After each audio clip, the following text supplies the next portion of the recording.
बिस्मिल्लाहिर्रहमानिर्रहीम। अस्सलाम वालेकुम वरहमतुल्लाहि वबरकातुहू। करोड़ों दरूद नबी करीम सल्लल्लाहु अलैहि वसल्लम की ज़ात पे।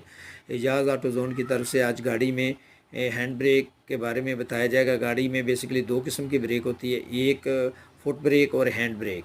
हैंड ब्रेक ये जो गियर लीवर के साथ नीचे बिल्कुल हैंड ब्रेक का लीवर होता है, जिसको पुल करते हैं तो वो ब्रेक लग जाती है। जब इसको पुश करते हैं रेस्ट की हालत में होती है, फिर ब्रेक नहीं, बिल्कुल फ्री हो जाती है।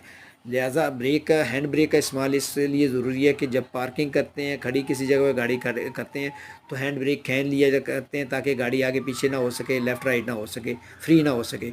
हैंड ब्रेक खींचने से आपका वो सामने डैशबोर्ड पे ये देखें, इसका साइन भी नज़र आ जाता है, ठीक है। और जब इसको छोड़ देते हैं तो वो साइन ख़त्म हो जाता है। लिहाजा कोशिश करें हैंड ब्रेक का इस्तेमाल ज़रूरत के साथ लाजमी किया करें, उससे गाड़ी सेफ रहती है। वस्सलाम। पाकिस्तान।